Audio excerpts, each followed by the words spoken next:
आज की इस धम्मलक्का ट्रोस सारनाथ के माध्यम से मुझे आपके बीच में आने का मौका मिला है, इसलिए मैं ब्रह्मचारी कर्मादित्य जी का बहुत बहुत साधुवाद कहना चाहूँगा।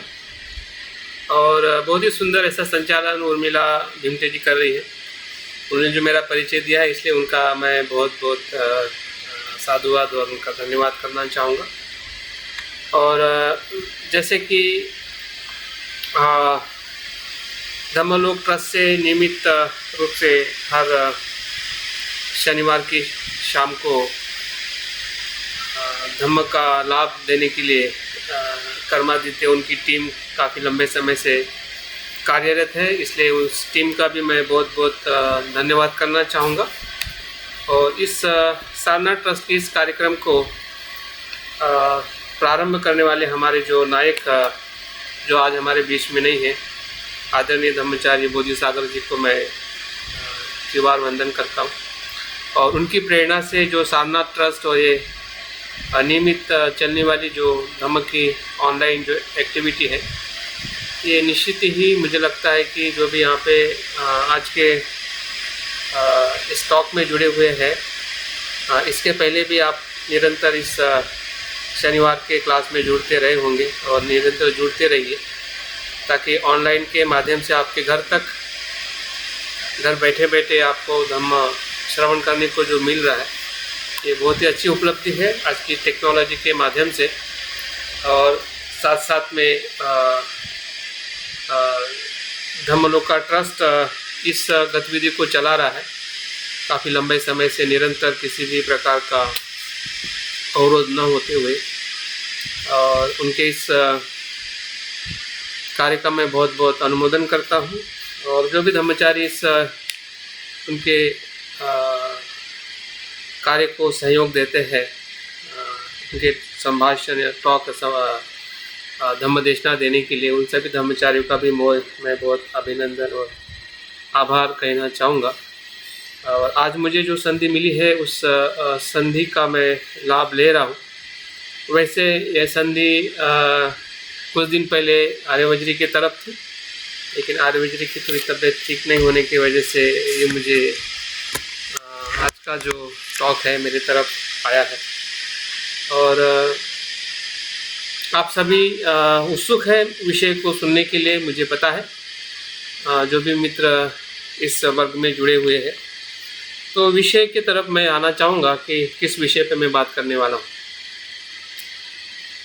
जब शुरुआत में इसका नोटिफिकेशन दिया था, तो उसमें विषय स्पष्ट नहीं किया गया था, लेकिन कल मैंने विषय को स्पष्ट किया है, तो शायद आपको पता चल गया होगा कि मैं किस विषय के बारे में बात करने जा रहा हूँ। तो विषय ये है जो आपने पढ़ा है, मैं फिर से आपके सामने रख के फिर मैं अपनी बात करना चाहूँगा। बौद्ध धम्म का स्वरूप और हमारे लिए धम्म की क्या उपयोगिता है, क्या आवश्यकता है, इस विषय को लेके मैं आपके बीच में जो मेरे पास में 40 या 45 मिनट है, उस 45 मिनट में कुछ बातें आपके बीच में रखना चाहूँगा।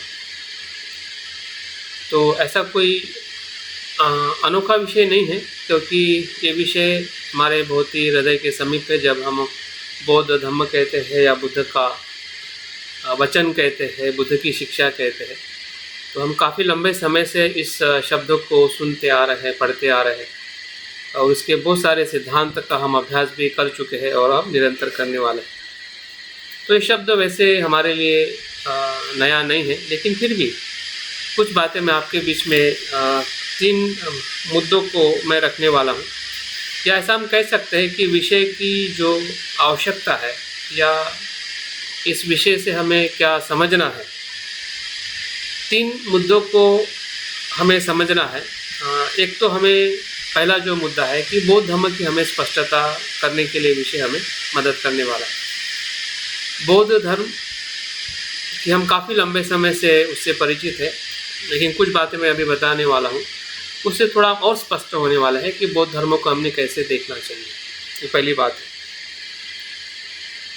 दूसरा, इस विषय के माध्यम से हमें ये समझ में आने वाला है क्या हम बुद्ध के धम्म के प्रति जो हमारी श्रद्धा है हम कितनी गहरी कर सकते हैं। अभी भी हमारे पास में श्रद्धा है, ऐसा नहीं कि हमें श्रद्धा नहीं है, लेकिन उस धम्म के प्रति और हमें गहरी श्रद्धा का विकास करना है तो उसके लिए हमें किस बातों का ध्यान रखना पड़ेगा।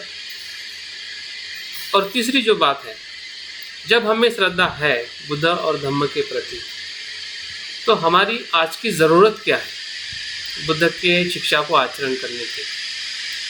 आज के परिप्रेक्ष्य में जब हम मानव हैं, हम सभी आज के युग के मनुष्य हैं, तो आज के जीवन में आपकी मेरी या हम सभी की जो भी बौद्ध धर्म के तरफ आगे बढ़ रहे हैं या जिनको भी हम बौद्ध धर्म में लाना चाहते हैं तो वो क्यों आएंगे, क्या उनकी ज़रूरत हमें पता चली या हम जानने का प्रयास कर रहे हैं कि उनकी ज़रूरत क्या है और उनके ज़रूरत के अनुसार क्या हम उनको धम्म दे रहे हैं क्या या हम ले पा रहे हैं।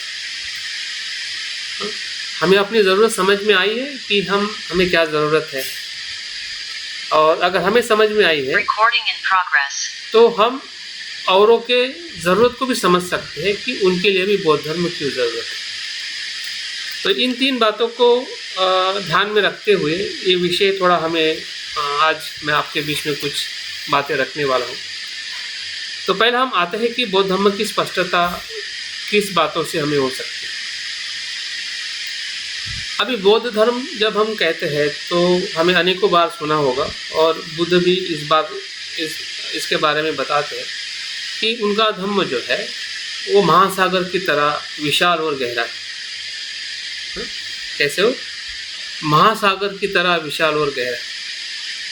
उसको समझना या उसके गहराई को समझना हम सभी मनुष्य के लिए इतना सरल नहीं है, और इसलिए कभी कभी कुछ बातें हमारे स्पष्टता में आती है और कुछ बातें हम अस्पष्ट रहते हैं बौद्ध धर्म के इतिहास और दर्शन को लेकर। लेकिन आपने और एक चीज़ का गौर किया होगा कि कितना भी विशाल हो कोई भी चीज़, लेकिन जब उस चीज़ का एक मैप बनाया जाता है, एक एटलस नक्शा बनाया जाता है तो उसकी स्पष्टता और गहरी होने लगती है। अभी हमें पता है कि हमारी पृथ्वी कहाँ पे है, पृथ्वी पे जो अलग अलग जगह है, अलग अलग शहर है, अलग अलग देश है, लेकिन उसको एक मैप में रखा जाता है, एक नक्शा में दिखाया जाता है तो उसको समझना और सरल हो जाता है, क्योंकि हमने तो पृथ्वी का तो भ्रमण किया नहीं है कि कौन सा देश कहाँ पे है, कौन सी जगह कहाँ पे है, वो हमें पता नहीं है। लेकिन वो है, भारत के अलावा भी कोई देश है कि जिस देश में लोग रहते हैं, लेकिन हम अगर विजिट नहीं किए तो हमें पता नहीं है।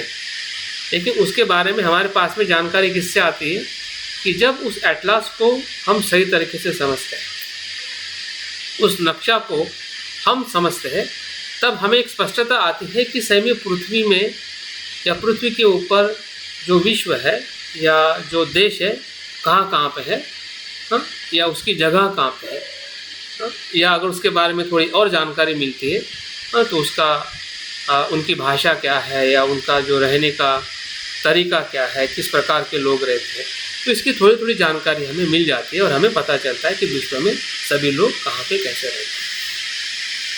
तो इसके हिसाब से हमें स्पष्टता आती है कि पृथ्वी क्या है। वैसे ब्रह्मांड के बारे में भी हमें विज्ञान के तौर पर बताया जाता है और हम पूरे तारामंडल के जो वैज्ञानिक मार्ग है या उसके प्रति जो चित्र है या उसके प्रति जो नक्शाएं जो बनाई जाती है, तो उसके माध्यम से भी हम जानते हैं कि ब्रह्मांड इस प्रकार से होता है। वैसे ही अगर बुद्ध की शिक्षा को या बौद्ध धर्म को अगर हम समझना चाहते हैं तो हमारे पास में एक मैप होना चाहिए माइंड में।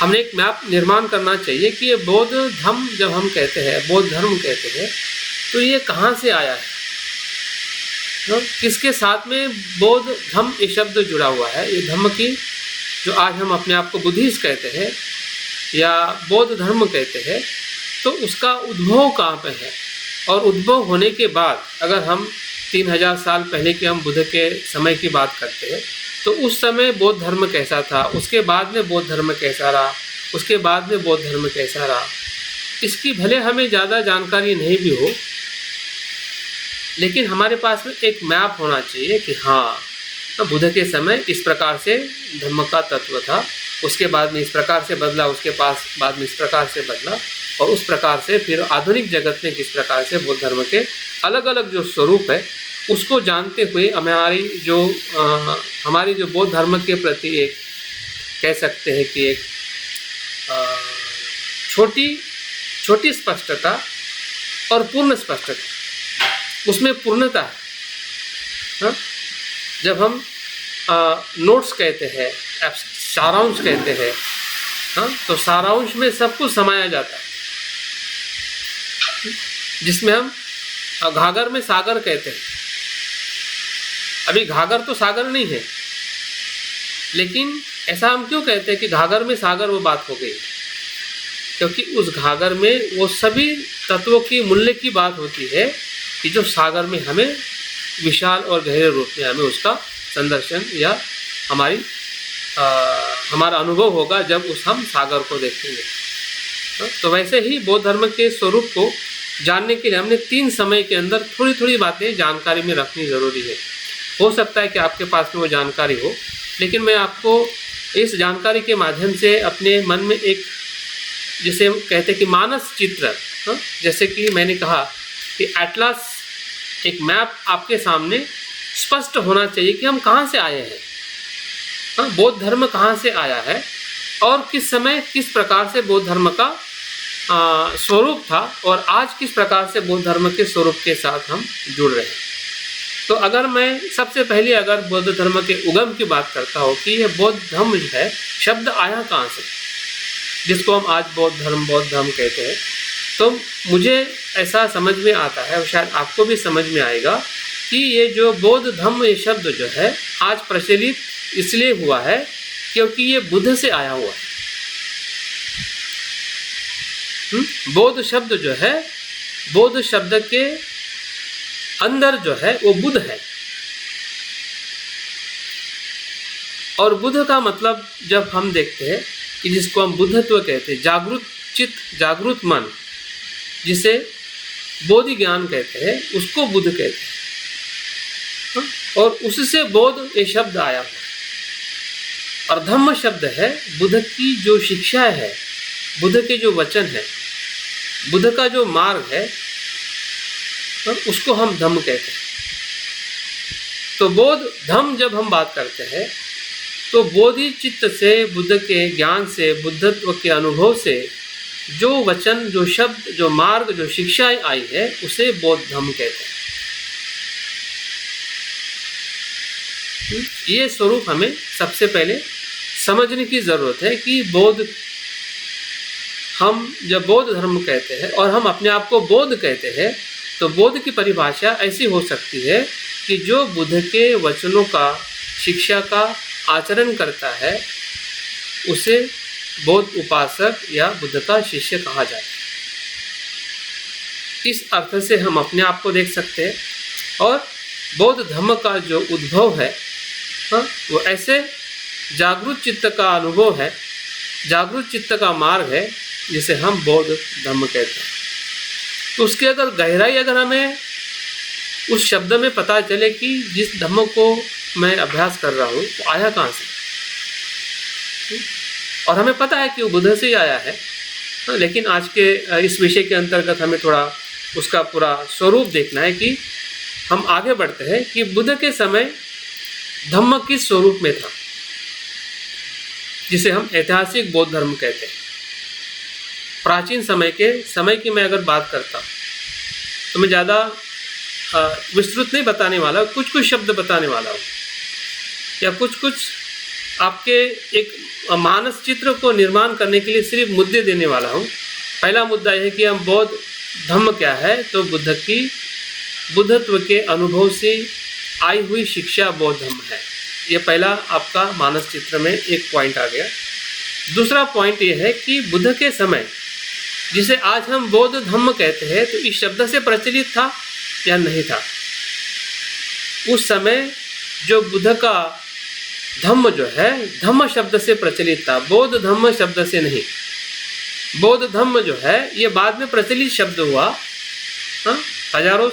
500 साल के बाद में, जब हम अपने आप को बौद्ध कहने लगे या लोगों ने बौद्ध धर्म का प्रचार प्रसार किया, तब ये शब्द जो है बुद्ध के महापरिनिर्वाण के बाद बौद्ध धर्म या बुद्धिस्ट या बौद्ध लोगों का जो प्रचार प्रसार होने के बाद जो बौद्ध बने उसको हम बुद्धिस्ट कहते हैं या बौद्ध धर्म के अनुयायी कहते हैं।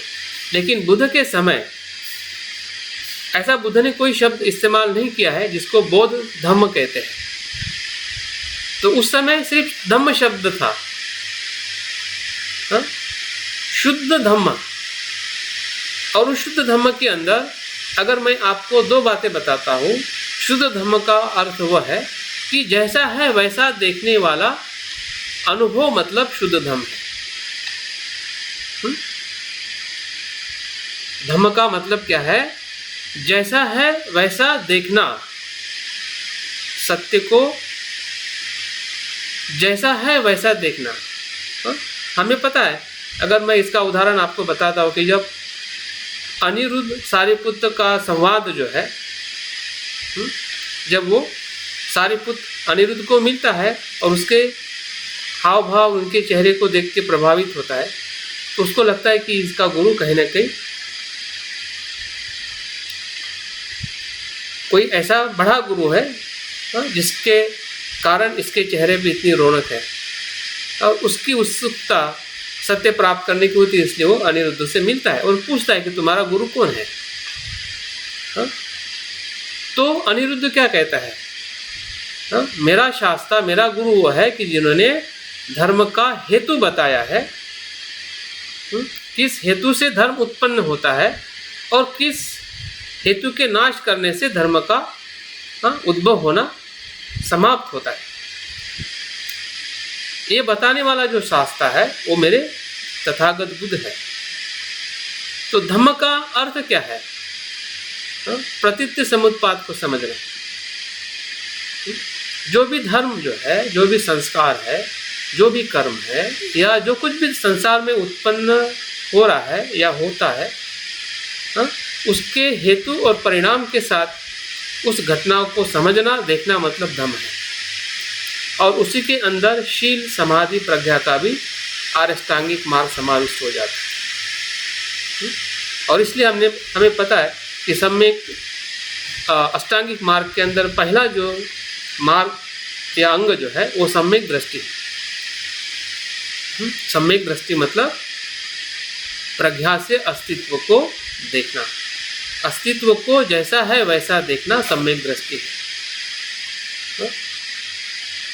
तो सम्यक दृष्टि से अस्तित्व को देखना, जिसमें 4 आर्य सत्य भी आ जाते हैं, 3 लक्षण भी आ जाते हैं, उसके बारे में मैं अधिक बात नहीं करने वाला हूँ। तो इसी धम्म को सुनकर 5 जो भिक्षु जो थे, अभी आषाढ़ पूनम गई, अभी हम कार्तिक पूनम में प्रवेश करने वाले हैं। तो इसी आषाढ़ पूनम के दिन ये 5 में से एक जो कौंडिन्य था, इसी धम्म को सुनकर उनको ज्ञान प्राप्त, और उसके बाद के जो 4 लोगों को धीरे धीरे बुद्ध की जो और शिक्षा देकर, धम्म की शिक्षा देकर, उन्होंने भी अरहंत पद को प्राप्त किया था। तो इस स्वरूप में हमें धम्म को समझना है कि धम्म मतलब क्या है, शुद्ध। और उसी से ही वही सुन के जो उस समय के जितने भी बुद्ध के जो शिष्य बने, जिसको हम बाद में कहते हैं कि संघ का निर्माण किया, संघ का निर्माण करने के बाद में नदी काश्यप हो, गया काश्यप हो, जितने भी उस समय के आश्रम थे, 700, 300, 200, 100, ऐसे जितने सारे जो आश्रम थे ब्राह्मणों के, सभी लोग बुद्ध के शिष्य बने। और ऐसा करीबन 10 से 12 साल तक चला। शुद्ध धम्म पे ही सब लोग आचरण करते थे। तब तक विनय नहीं था, विनय की जरूरत नहीं पड़ी। विनय बाद में विकसित हुआ। जैसे जैसे संख्या बढ़ने लगी और संख्या बढ़ने के बाद में कोई भिक्षु सही आचरण नहीं कर पा रहा था, सही तरीके से वो समझ नहीं पा रहे थे, तब जाके बुद्ध ने धीरे धीरे विनय की स्थापना की। पहले कुछ 10 साल या 12 साल के बीच में विनय नहीं था, धम्म ही विनय था और विनय ही धम्म था। अलग से किसी प्रकार का भी विनय, जो आज हमें 227 जो रूल्स है या नियम भिक्षु की दिखते हैं, हाँ, विनय उस समय नहीं था। शुद्ध धम्म से ही सब लोग बुद्ध के अनुयायी बनते थे। और उसके बाद में जो विनय आया, तो बुद्ध की शिक्षा का दूसरा स्वरूप बना, जिसे हम धम्म विनय कहते हैं। और इसी के बारे में बुद्ध जो आखिरी जब उनका महापरिनिर्वाण होता है, हाँ, तो सभी को ऐसा लगता है कि अभी बुद्ध जाने के बाद में किसकी लोग शरण जाएंगे, किसको गुरु कहेंगे। हाँ, तो बुद्ध कहते हैं कि मेरे बाद में आपका जो गुरु है वो धम्म और विनय आपका गुरु है। तो ये प्राथमिक स्वरूप है जो बुद्ध के डायरेक्ट प्रत्यक्ष अनुभव से जो बुद्ध आया है, बुद्ध का धम्म जो आया है, हाँ, जिसमें सभी प्रकार की शिक्षा को हम सुत्तों में या विनय पिटक को अभिधम्म पिटक में हम पढ़ते हैं, जिसको हम 84,000 शिक्षाएं कहते हैं, जो त्रिपिटक में हमें संकलित करते हुए दिखाई देती है। हाँ, लेकिन 84,000 शिक्षा का तत्व क्या है? तो तत्व एक ही है, प्रतीत समुत्पाद के तत्व को समझना ही धम्म है। और बुद्ध स्वयं कहते हैं कि जो प्रतीत समुत्पाद को देखता है वही धम्म को देखता है, और जो धम्म को देखता है वही बुद्ध को देखता है। और उसी के लिए हमें धम्म और विनय की जरूरत है। तो इस प्रकार से जब हम प्राचीन समय के अगर बौद्ध धर्म की मूल धारा को देखते हैं, तो वही मूल धारा हमें आगे बढ़ते हुए अगर हम मूल धारा से हमारे मन में अगर स्पष्टता है कि यही मूल धारा है जो शुद्ध रूप में बुद्ध के समय, बुद्ध के द्वारा विकसित हुई थी, और बुद्ध के महापरिनिर्वाण तक जो उसको और सुरक्षित करने के लिए और लोगों के कल्याण के लिए जो विनय की स्थापना हुई, और फिर बुद्ध के अंतिम समय में जो जिसे हम बाद में जो बौद्ध धम्म कहते हैं, वो धम्म विनय के तौर पे हमें प्राथमिक स्वरूप में दिखाई देता है। अभी हम दूसरे चित्र के तरफ आते हैं, दूसरे मुद्दे की तरफ आते हैं कि वहाँ से जो महापरिनिर्वाण के बाद में जो बुद्ध की शिक्षा का संकलन किया गया, प्रथम संगति में, दूसरे संगति में, और अशोका के समय तीसरी संगति में, तो वो संकलन जो है वो कहीं ना कहीं बौद्ध धम्म के शब्द के साथ में जुड़ने लगा कि ये बुद्ध की शिक्षा है, बुद्ध के वचन है, ये बुद्ध का धम्म है। और उसके आचरण करने वाले जो भिक्षु थे, भिक्षुनियाँ थी, या उपासक थे, उपासिकाएँ थी, और जिस प्रकार से बौद्ध धर्म का प्रचार प्रसार होने लगा भारत में ही नहीं, फिर बाद में श्रीलंका में गया, फिर थाईलैंड है, म्यांमार है, जहाँ पे भी बौद्ध धर्म गया, तो फिर वहाँ से बौद्ध धर्म एक बौद्ध धर्म के रूप में, बुद्ध के जो वचनों के रूप में जब गया, जिसको हम बुद्ध के सुत्त कहते हैं, या बुद्ध के वचनों का जो संकलन जो था त्रिपिटक के माध्यम से, वो जब गया, जिसे हम बुद्ध वचन के तौर पे देखते हैं, जो त्रिपिटक में संकलित है, उसको हम थेरवाद दर्शन कहते हैं। थेरवाद का मतलब ये है, थेर का मतलब होता है कि बुद्ध और अरहंत से आई हुई शिक्षा। थेर का मतलब होता है श्रेष्ठ, मुक्त व्यक्ति को थेर कहा जाता है। आजकल हम जो भिक्षुओं को हम थेर कहते हैं कि जो 20 साल 10 साल हो जाता है, जो सीनियर हो जाता है, उसको हम थेर कहते हैं। लेकिन बुद्ध के समय थेर उसे कहते थे कि जो श्रोतापुण्य से अनंत तक की शिक्षा को अनुभव करता है, उसको थेर कहा जाता है। आज हम उम्र के हिसाब से भिक्षुओं को थेर कहते हैं। बुद्ध के समय जो थेर ये शब्द जो था, हम जिसे थेर गाथा, थेरी गाथा जो कहते हैं, थेर गाथा मतलब अनंतों की गाथा, थेरी गाथा मतलब अनंत भिक्षुनियों की गाथा। और इस प्रकार से बुद्ध वचनों को बाद में थेरवाद के रूप में भी हम देखते हैं कि जो थेरवाद की जो परंपराएं जो थी, वो बुद्ध वचन के माध्यम से भारत में और भारत के बाहर, अगर हम श्रीलंका की बात करते हैं, तो वहाँ पे जाके वो विकसित होने लगे। उससे थोड़ा और आगे आते हैं, इसी बुद्ध वचन के आधार पर जिसको और ज़्यादा विश्लेषण किया गया, उनके तत्वों को, उनकी शिक्षा को, पहली शताब्दी के आसपास, जिसको हम कह सकते हैं कि उसके ऊपर शास्त्र लिखे गए, उसके ऊपर और टीका टिप्पणी की गई कि बुद्ध ने ऐसा क्यों कहा, बुद्ध के तत्व में ऐसी बातें क्यों करनी है और कैसी करनी है। इसका जब विश्लेषण किया गया, बुद्ध के वचनों का विश्लेषण किया गया, उनके तत्वों को और ढूंढने लगे कि बुद्ध क्या बताना चाहते थे और किस प्रकार का मार्ग बुद्ध ने बताया है। हाँ, और उस समय को अगर हम देखते कि वो महायान का दर्शन आगे आया है, जिसमें बुद्ध के वचन का ही विश्लेषण करके उसके ऊपर शास्त्र लिखे गए, जिसमें हम शून्यता का दर्शन कहते हैं, विज्ञानवाद का दर्शन कहते हैं, या योगाचार का दर्शन कहते हैं। मैं ये ज़्यादा आपको गहराई में इसलिए नहीं बता रहा हूँ, सिर्फ आपके मन में एक चित्र निर्माण होना चाहिए कि बौद्ध धर्म की जो एक धारा जो है वो बुद्ध के समय से होते हुए कैसे कैसे और किस किस समय में किस प्रकार से वो आगे आते आते आज के समय तक कैसे वो आई है, ताकि हमारे पास में एक क्या कहते हैं संक्षिप्त और स्पष्ट चित्र हमारे सामने खड़ा हो। हाँ, इस चित्र के माध्यम से हम इसको और गहराई में अभ्यास करने में हमारा मन या हमारी जो हमारी इच्छा है, हमारा संकल्प हम बढ़ा सकते हैं कि इसको मैंने और गहराई से समझना है। जैसे कि हम कोई मैप को पढ़ के हमें उस जगह पे जाने की इच्छा होती है, या उस जगह पे जाने के लिए अगर हमारे पास में अगर मैप है तो वो मैप हमें सरलता देता है कि हमने वहाँ पे कैसा किस प्रकार से किस दिशा से जाना चाहिए, ताकि हमारा समय बच सके और हम सही जगह पे सही समय पे पहुँच सके। तो ये भी मैप जो है हमें अपने बौद्ध धर्म के और गहराई में ले जाने के लिए हमें मदद कर सकता है, अगर हम इस प्रकार से अपने मन में बौद्ध धर्म के संपूर्ण चित्र को अगर देखने का और समझने का प्रयास करते हैं। अगर मैं थेरवाद और महायान दर्शन को एक शब्द में अगर मैं अलग करता हूँ, या अलग वो एक शब्द के आधार पर वो अलग हो जाते हैं, या उनका जो तत्व जो है वो एक तत्व से वो अलग हो जाते हैं कि जो थेरवाद जो दर्शन जो है वो अरहंत का दर्शन है, मतलब स्वयं के मुक्ति के लिए आचरण करने वाला उपासक उपासिका भिक्षु या भिक्षुणी, हाँ, जो भी उस प्रकार से स्वयं के क्लेशों को मुक्त करने का जो आचरण करने वाला जो समुदाय है, लोग है या मार्ग है, उसको अरहंत का मार्ग कहते हैं। हाँ, जो थेरवाद परंपरा से लोगों ने उसको स्वीकार किया।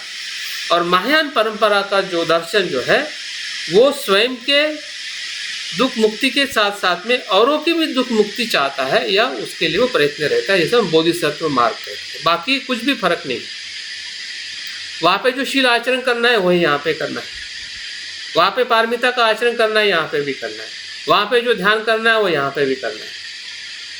आचरण में कुछ भी फर्क नहीं है,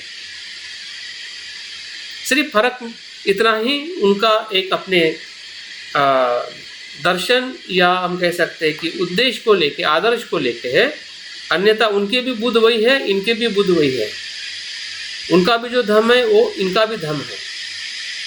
धर्म और बुद्ध में कुछ भी फर्क नहीं है, सिर्फ फर्क है उसका आदर्श की जो स्थापना करने में या आदर्श को केंद्र में रखने में सिर्फ फर्क है। और इसके कारण बौद्ध धर्म एक दूसरे डायमेंशन पे, दूसरे स्तर पर हमें पहुँचते हुए देखता है।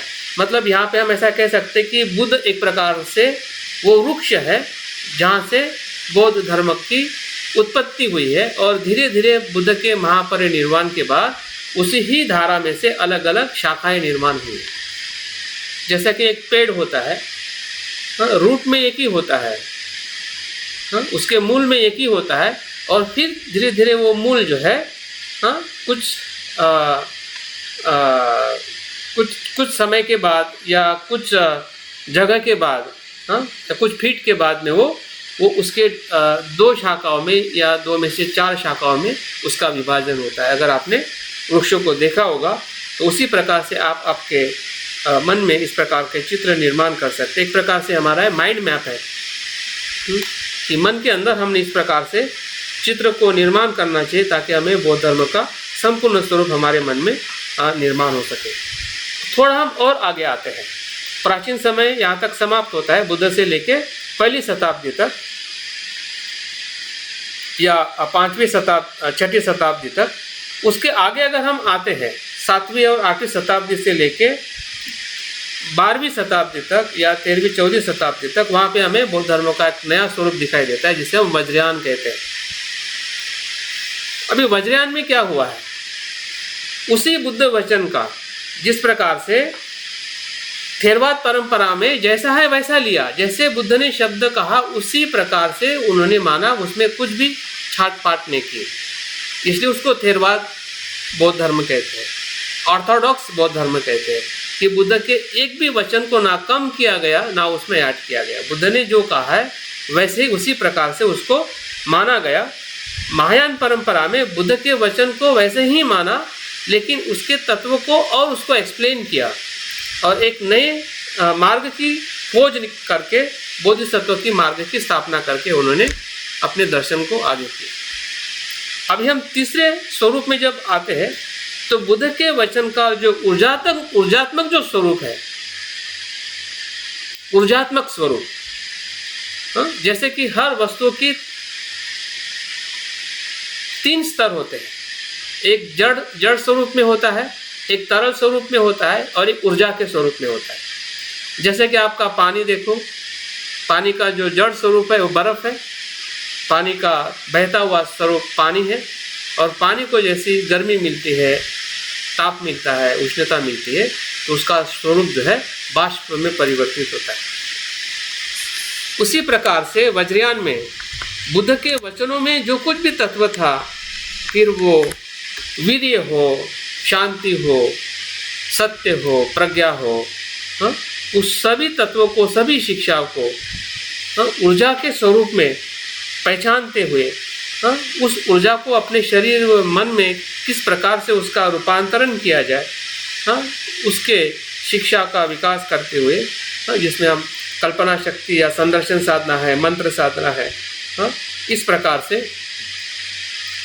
बुद्ध के बौद्ध धर्म के स्वरूप को हम देख सकते हैं। और वो करीबन 7वीं-8वीं शताब्दी से लेके 12वीं-13वीं शताब्दी तक, जब तक बौद्ध धर्म भारत में विकसित होते गया या विकसित स्वरूप हमें इतिहास में दिखाई देता है, जिसमें नालंदा जैसे विश्वविद्यालय हो या उदंतपुरी जैसे विश्वविद्यालय हो, उस समय के ही सभी विश्वविद्यालय की जहाँ पे महायान और वज्रयान का अभ्यास किया जाता था। तो अगर हम इस स्वरूप को देखते हैं तो इसका जो आदर्श जो है, जैसे कि अरहंत के आदर्श में स्वयं के मन को मुक्त करने का है, बोधिसत्व के आदर्श में स्वयं के साथ औरों को भी मुक्त करने के लिए बार बार जन्म लेना। बोधिसत्व क्या करता है कि मैं अनेकों बार जन्म लूँ, हर जन्म में मैं लोगों के हित और कल्याण के लिए मैं अपने जीवन को समर्पित करूँ, इस प्रकार की बोधिसत्व की प्रतिज्ञा होती है। लेकिन वज्रयान में क्या बताया गया है कि इसी जन्म में वज्रयान क्या कहता है कि मुझे बार बार जन्म नहीं लेना है, इसी ही जन्म में मैं बुद्धत्व को प्राप्त करूं और औरों को भी बुद्धत्व प्राप्त करने के लिए मदद करूं। ये वज्र सत्व का तत्व है या वज्रयान का तत्व है कि जो ऊर्जा का डायरेक्ट इस्तेमाल करके, फिर हमारी नकारात्मक ऊर्जा हो या सकारात्मक ऊर्जा हो, जो हम 10 साल में जो विकास कर सकते हैं वो 1 साल में विकास हो जाता है अगर हम अपनी ऊर्जा को पहचान सकें। हमारे द्वेष को बदलने के लिए हमें 10 साल लगते हैं मैत्री भावना करके या जो भी हम अभ्यास करते हैं। लेकिन अगर हम अपने द्वेष को पहचानें, उसकी ऊर्जा को जाने, ऊर्जा का रूपांतरण करने का अगर हम सही तरीके से उसका जो टेक्निक है जो वज्रयान परंपरा में बताया जाता है संदर्शन ध्यान साधना के माध्यम से, तो उस ऊर्जा को डायरेक्ट रूपांतरित किया जा सकता है। और इसलिए उनका जो उनकी जो श्रद्धा है, उनका जो विश्वास है या उनका जो आदर्श है वो है बुद्धत्व को इसी ही जन्म में प्राप्त करना, नहीं कि अनेक जन्मों तक, और स्वयं के लिए और औरों के लिए। जो महायान से वो आदर्श कंटिन्यू हुआ है, लेकिन अनेक जन्मों तक का जो तत्व जो है वो हमें वज्रयान परंपरा में नहीं दिखाई देता है। वो कहता है कि इसी जन्म में, और इसलिए उस प्रकार की जो साधनाएं जो है काया वाचा मन को शुद्ध करने के, रूपांतरण करने की जो साधनाएं जो है हमें वज्रयान परंपरा में हमें दिखाई देती है, जो आज तिबेटियन परंपरा में उसका स्वरूप हमें देखने को मिलता है, या हमारे संघ में भी उसी कुछ साधनाओं का हम अभ्यास करते हैं।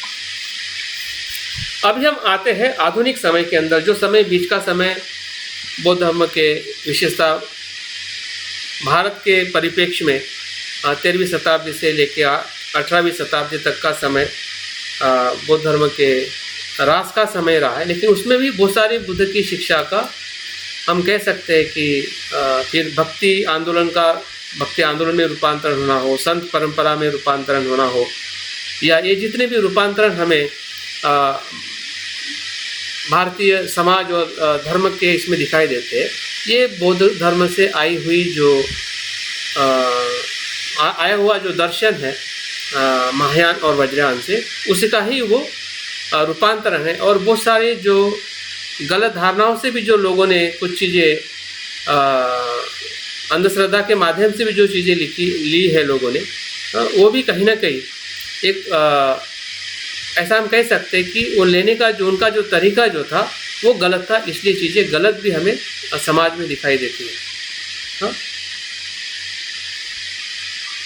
लेकिन जब हम आधुनिक समय में आते हैं, आधुनिक समय मतलब बाबा साहब का या अनागरिक धर्मपाल का समय, जिसको हम 19वीं शताब्दी कहते हैं, उस समय में बौद्ध धर्म का स्वरूप हमें और एक दूसरे स्वरूप में दिखाई देता है। जो बाबा साहब के दर्शन में हम देखते हैं कि बुद्ध वचनों को सामाजिक जो दुख है, अस्पृश्यता का दुख है, या जो असमानता का दुख है, या मानवीय जो पीड़ा है, या असमानता है, या मानवीय जो अधिकार है, उस तत्व में, उस आदर्श में लाने का जो प्रयास जो बाबा साहब ने किया है, वो भी एक हम बौद्ध धर्म के परिप्रेक्ष्य में देखते हैं कि जो बाबा साहब का संपूर्ण जो आंदोलन जो है वो सामाजिक बौद्ध दर्शन का अनुभव है।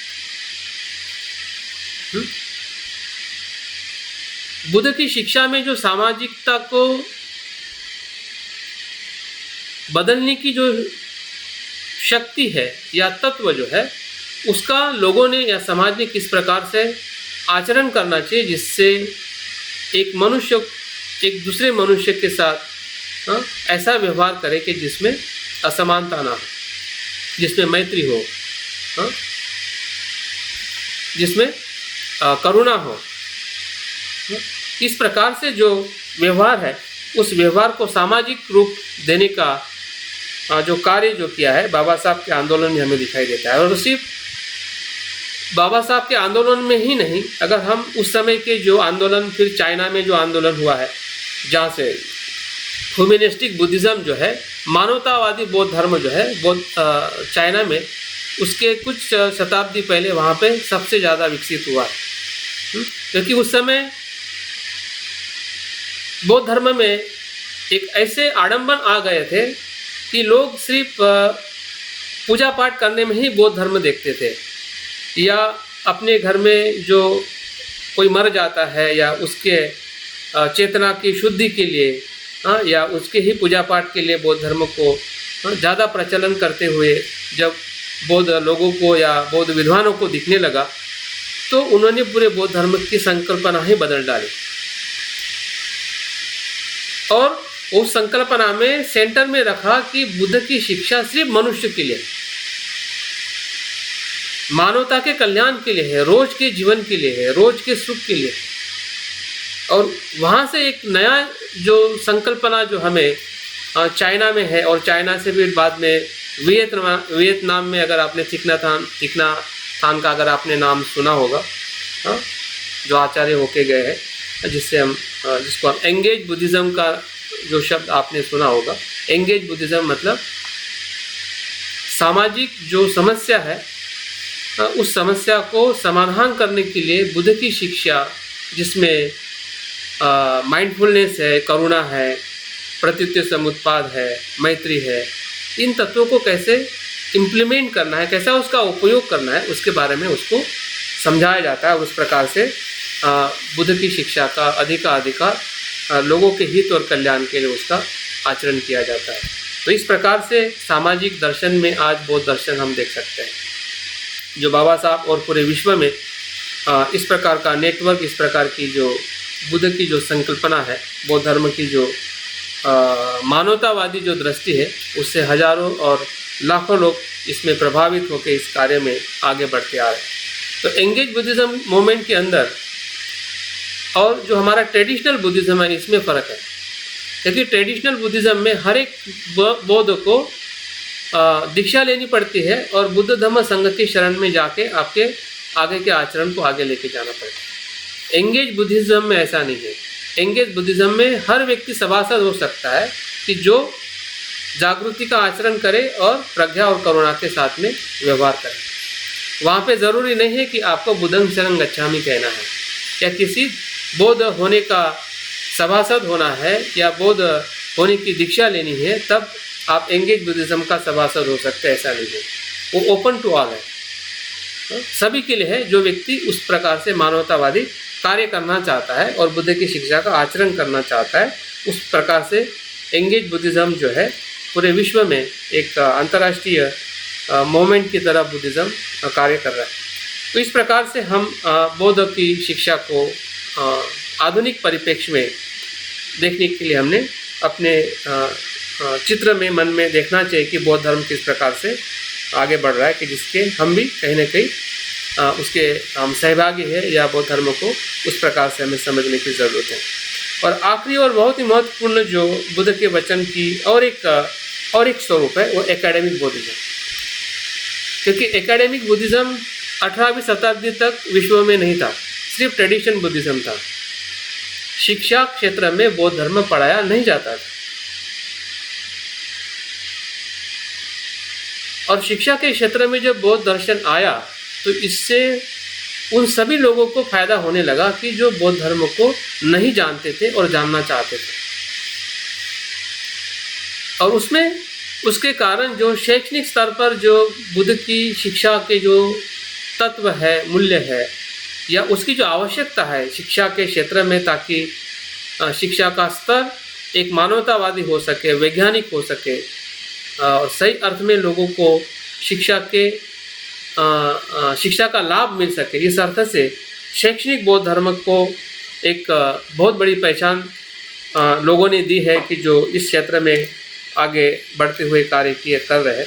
तो इस प्रकार से बुद्ध की शिक्षा जिसको हम बौद्ध धर्म कहते हैं, ये बुद्ध के अनुभव से निकलते हुए आज इतने सारे स्वरूप में हमें बुद्ध की शिक्षा को ही हम बौद्ध धर्म कहते हैं, लेकिन उसके जो स्वरूप में प्राचीन स्वरूप हो या उसके बाद का महायान का स्वरूप हो, वज्रयान का स्वरूप हो या सामाजिक बौद्ध धर्म का स्वरूप हो या शैक्षणिक बौद्ध धर्म का स्वरूप हो, हर क्षेत्र में कैसा फैल रहा है। मतलब फैल रहा है इसका मतलब ज़रूरत बढ़ती जा रही है। जितनी ज़रूरत बुद्ध के समय लोगों के लिए थी, आज उससे और उससे कहीं गुना ज़्यादा आज हमें अपने समय में, जिस समय में आज हम जी रहे हैं, उस समय में भी हमें बौद्ध धर्म की ज़रूरत है। यह हमें समझ में आ सकता है।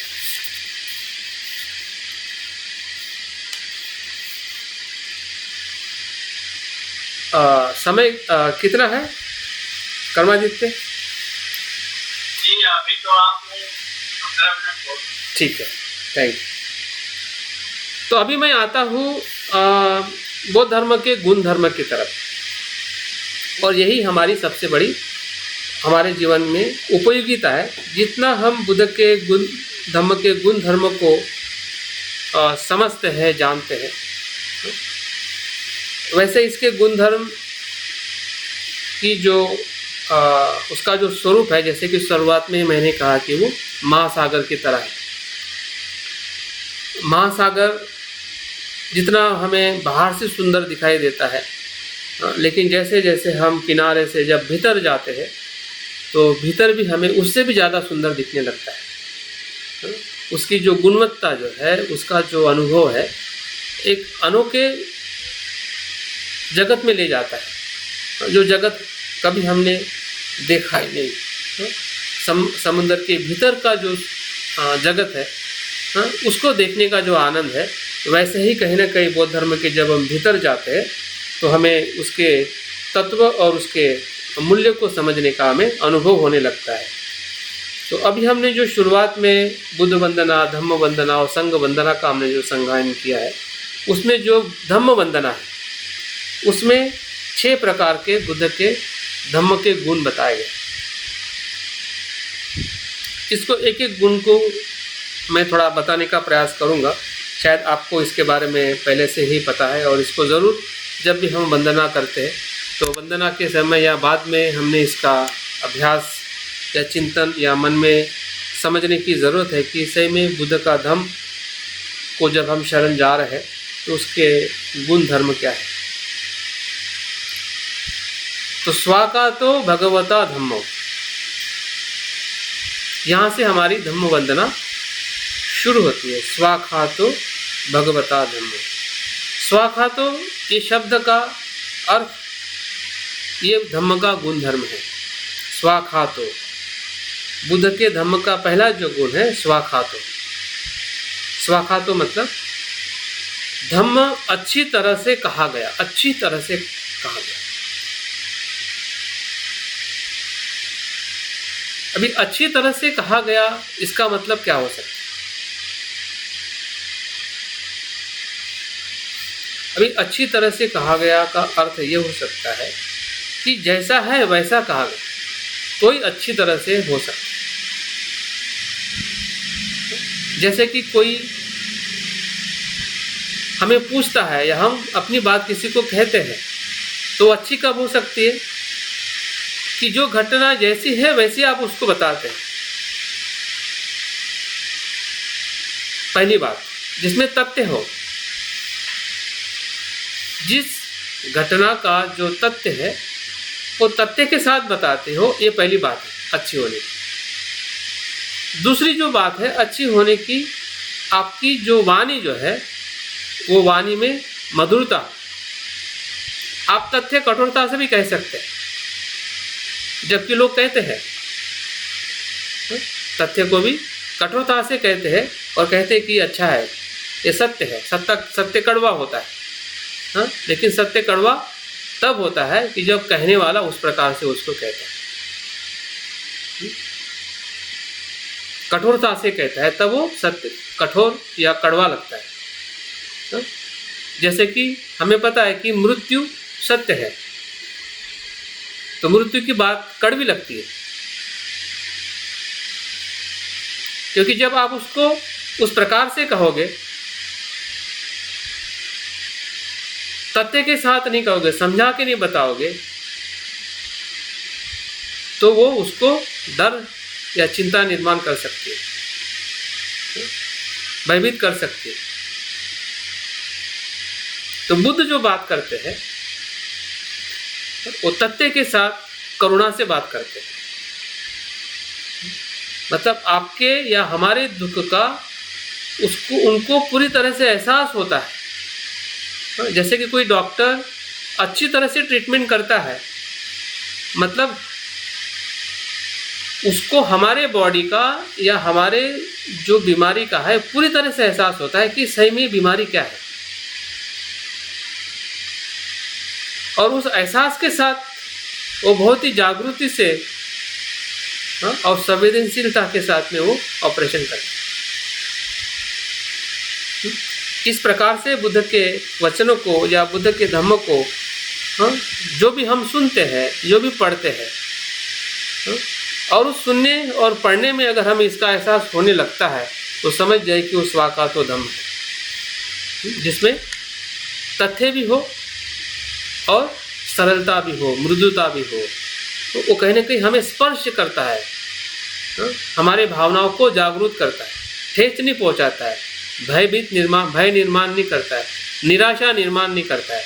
अगर मृत्यु को सुन के अगर हम निराशा में जा रहे हैं तो इसका मतलब हम सही तरीके से धम्मों को ना सुन रहे ना पढ़ रहे। तो स्वाकातो का अर्थ अच्छी तरह से कहा गया है, जो संपूर्ण सत्य है, जो यथार्थ है, जो अंतिम है, जो कल्याणकारी। तो इस अर्थ से हम अच्छी तरह कहा गया है बुद्ध के वचन को कहा मतलब बुद्ध के वचन कहना, जो भी उनके वाणी के द्वारा हाँ, पहले शब्द से लेके आखिरी शब्द तक, जो पहला जो उनका वचन रहा होगा या पहला जो उनका उपदेश रहा होगा, 4 आर्य सत्य से लेकर उनका जो अंतिम वचन जो रहा है महापरिनिर्वाण के समय तक का, वो सभी वचनों को हम इसी ही तत्व में देख सकते हैं कि बुद्ध का धम्म जो है स्वाखातो है। दूसरा जो उसका गुण धर्म है, और इसी ही गुण धर्म की हमारे जीवन में स्वयं के लिए उसकी उपयोगिता को हमें पहचानना है। क्योंकि हमारी जब तक ज़रूरत क्या है, बुद्ध के धम्मों को सुनने की ज़रूरत क्या है, ज़रूरत हमारी पूरी हो रही है क्या? अगर हो रही है तो सही अर्थ में हम बुद्ध के शिक्षा को समझ पा रहे हैं। अगर हमारी ज़रूरत हमें पता नहीं चल पा रही है, अगर हम धम्मों को सुन रहे हैं, तो हो सकता है कि वो धम्म हमारे जीवन में आके वैसे ही चला जाता है। तो हमारी ज़रूरत, हमारी आवश्यकता, हमारा दुख जो है, दुख के साथ में हमारी ज़रूरत को हमें समझने की ज़रूरत है। अगर समस्या का अगर हमें अनुभव हो रहा है तो बुद्ध के शब्द भी हमारे उस समस्या को स्पर्श करके गहराई में हमें लेके जा सकते हैं। और इसलिए दूसरा जो गुण धर्म है वह संदिग्धिको,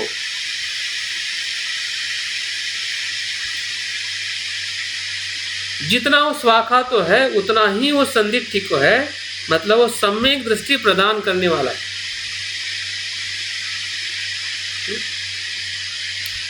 बुद्ध का धम्म बुद्ध के अनुभव से आया है, और सम्यक दृष्टि जो सुनता है उसको प्रदान किया जाता है।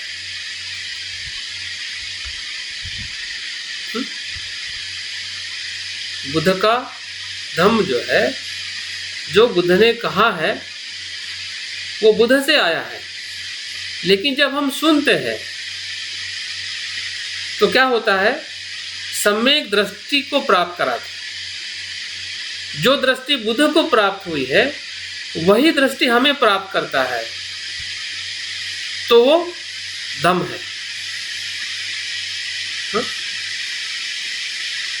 संदिग्धिको, तो सम्यक दृष्टि का अर्थ क्या है? सम्यक दृष्टि का अर्थ है कि हमारी जो असम्यक दृष्टि है वो टूटना, मिथ्या दृष्टि का टूटना, हमारी जो गलत धारणा है उसका टूटना, मिथ्या दृष्टि है, सत्काय दृष्टि, उसका टूटना मतलब सम्यक दृष्टि। उस सम्यक दृष्टि का उद्भव होना मतलब असम्यक दृष्टि का टूटना। तो असम्यक दृष्टि हमारी क्या है और कौन सी टूटी है? कौन सी टूटने के प्रयास में हम बुद्ध के वचन को सुन रहे हैं या बुद्ध का धम्म को ग्रहण कर रहे हैं? ये हमारे लिए फिर से एक प्रकार से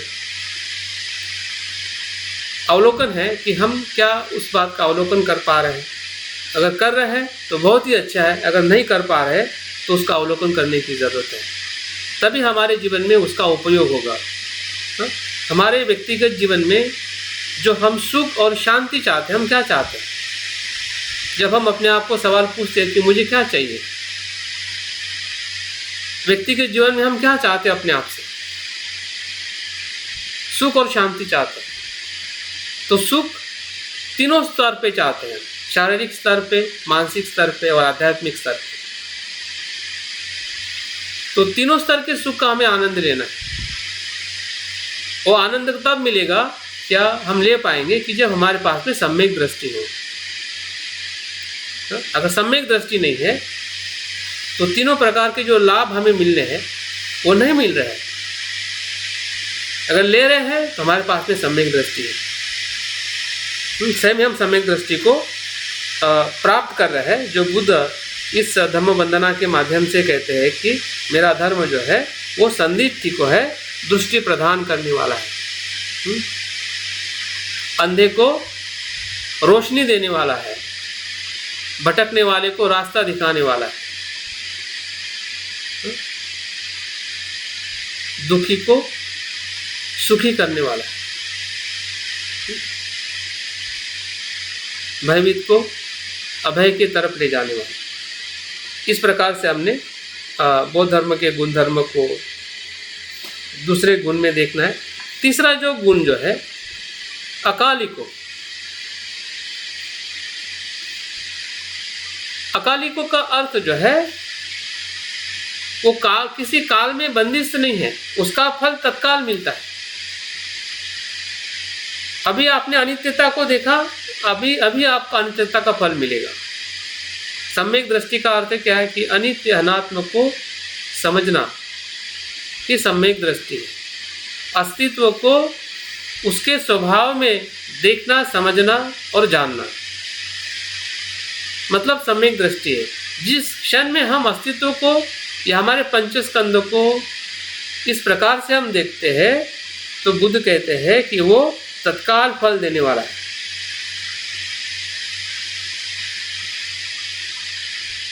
वो बाद में फल देने वाला नहीं है, वो अभी फल देने वाला है।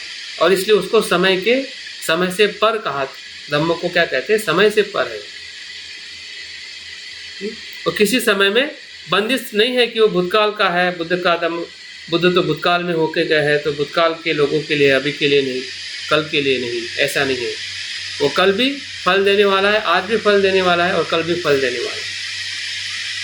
वो किसी भी समय में बंदिश नहीं है, क्योंकि अनित्यता का अनुभव हम हर समय में, हर क्षण में, हर जगह पे, हर वस्तु में, सुख में हो या दुख में हो, हर जगह पे हमें अनित्यता का अनुभव आता है। तो जैसे अनित्यता का अनुभव हमें आता है, वैसे ही हम उस अनित्यता के सुखद फल को प्राप्त करते हैं। जहाँ पे अनित्यता का अनुभव आता है वहाँ पे ना द्वेष हो सकता है, ना लोभ हो सकता है। वही उसका फल है, वही सुख है, वही शांति है। जिस शांति और सुख को हम ढूंढ रहे हैं, और सुख और शांति इसलिए नहीं है क्योंकि हम अपने अस्तित्व को लोभ या द्वेष में देख रहे हैं। और लोभ और द्वेष में इसलिए देख रहे हैं क्योंकि मिथ्या दृष्टि से हम उस अस्तित्व को नित्य मान बैठे। जब सम्यक दृष्टि से उसको हम अनित्य देखते हैं तो उसमें ना लोभ होता है, ना द्वेष होता है। तो वहाँ पे क्या होता है? सुख और शांति होती है।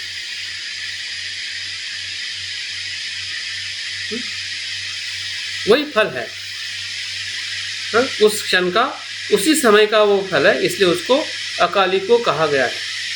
चौथा जो गुण धर्म है, बुद्ध कहते हैं कि अगर आपको सही में फल प्राप्त करना है तो बुद्ध कहते हैं कि यही पस्सी को आप खुद आओ और देखो। मैंने कहा है या बुद्ध कहते हैं कि मैं कह रहा हूँ या और कोई कह रहा है, उस पर विश्वास मत रखिए। Be practical. आप खुद ही अपने श्वास को देखिए और श्वास को देखते देखते अनित्यता को देखिए। अनित्यता को देखते देखते आपके भीतर जो मन में विचार भावनाएं आ रही है उसको भी वैसे ही देखें। और देखते देखते हमें खुद पता चल जाएगा कि जो उत्पन्न हो रही है वो लय हो रही है। जो उत्पन्न हो रही है वो लय हो रही है। और लय होने का मतलब क्या है? शांत होना। निर्द्वेष हो या लोभ हो, और जहाँ पे शांति है वहीं पे मन का सुख है या मन का आनंद है, जब हम उस प्रकार से उसका अनुभव लेते हैं। यही पस्सी को जो भी हम आचरण करते हैं वो हम खुद करते हैं और खुद देखते हैं। हम औरों को दिखाने के लिए आचरण नहीं करते। हमारा आचरण औरों के लिए लाभकारी होता है, होगा, लेकिन उनको दिखाने के लिए कि मैं तुमसे कैसा आचरण कर रहा हूं या मैं कैसे धार्मिक हूं, इसलिए आचरण नहीं है। आचरण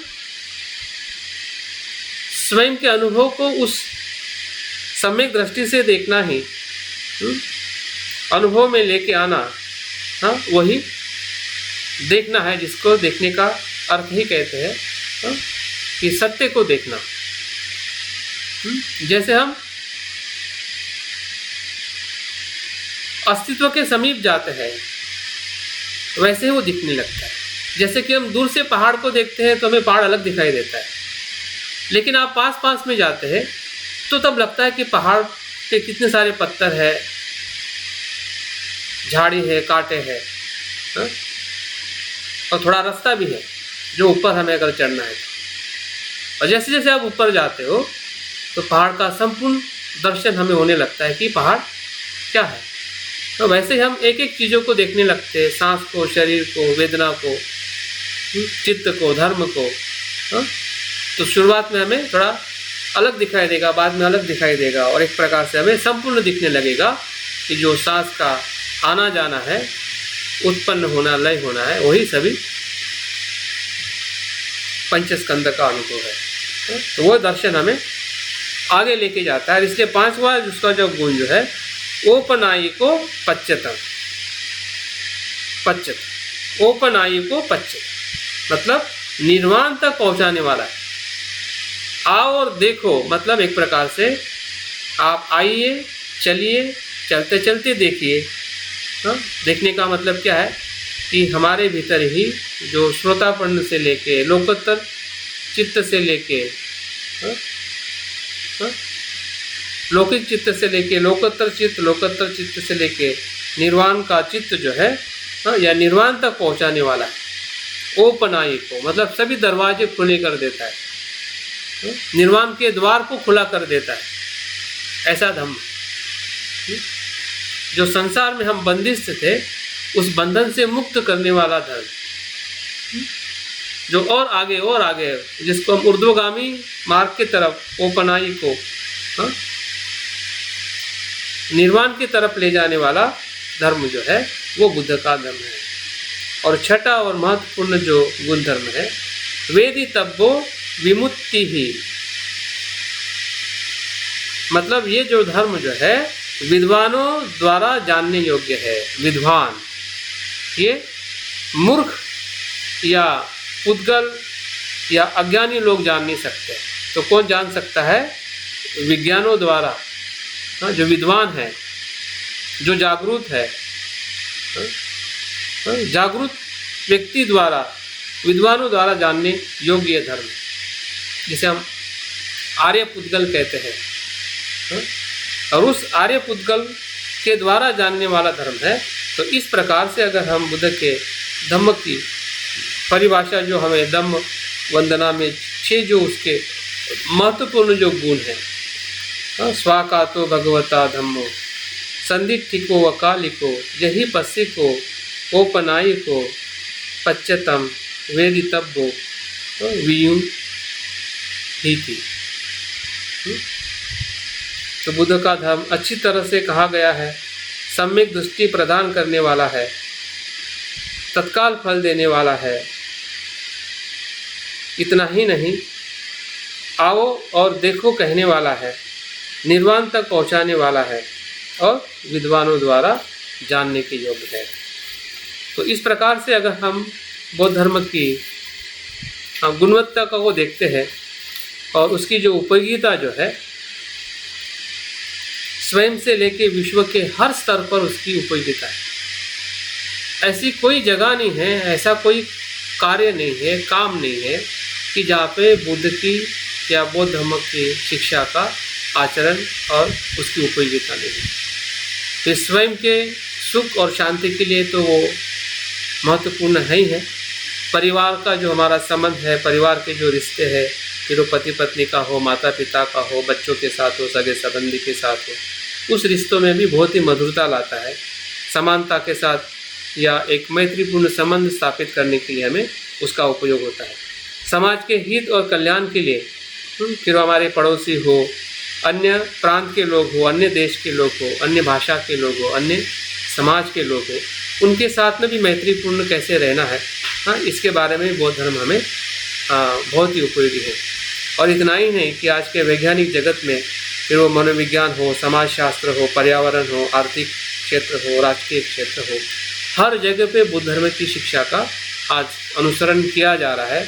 हम देख रहे हैं कि हमारा खुद का भारत का जो संविधान है, या बाबा साहब का पूरा आंदोलन है, या विश्व में जितने भी महान वैज्ञानिक होके गए हैं, या जहाँ जहाँ पे भी बुद्ध शिक्षा जिस देशों में पूरी तरह से अपनाई गई है, जैसे कि जापान है, म्यांमार है, श्रीलंका है, जितने भी एशियन बुद्धिस्ट कंट्री है, वो बहुत ही सुख और आनंद से रहते हैं, क्योंकि उनके पास में बुद्ध की शिक्षा का जो एक लंबा अनुभव है, उनके पूरे परंपराओं के साथ, लेकिन साथ साथ में वो आधुनिक अध्ययन करके भी वो बौद्ध धर्म के उस पक्ष को भी समझना चाह रहे हैं कि किस प्रकार से बुद्ध की शिक्षा उनके देश में ही नहीं, उनके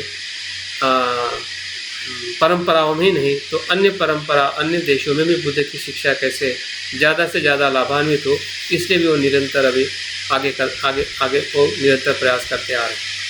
तो इस प्रकार से मुझे लगता है कि जो बात मैं इस आज के अभ्यास वर्ग में जो बताने का जो मैंने प्रयास किया है कि बौद्ध धम्म जो है उसके स्वरूप का एक मानचित्र जो है हमारे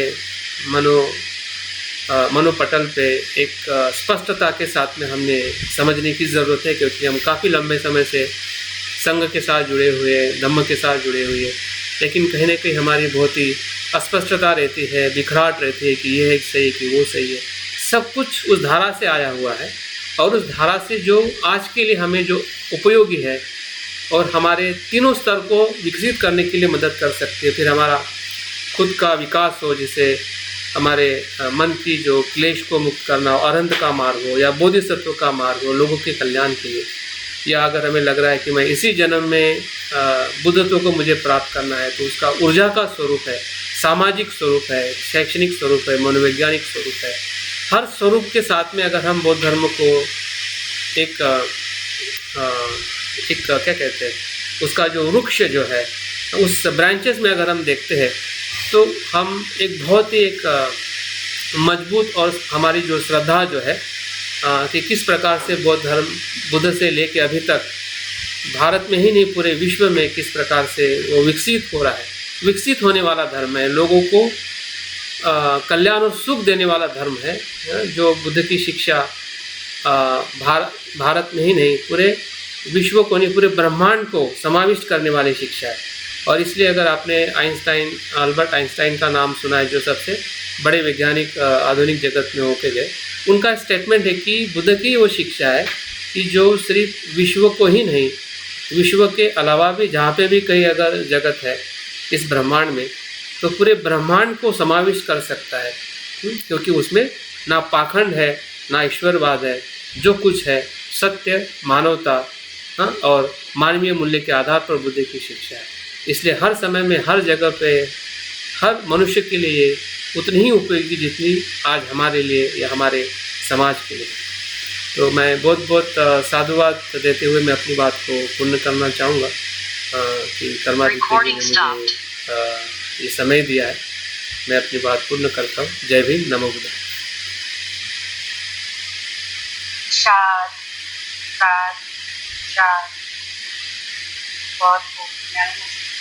बहुत बहुत साधुवाद आचार्य जी, आपने आज बौद्ध धर्म का स्वरूप इस विषय को लेकर बहुत ही विस्तार पूर्वक विश्लेषण कर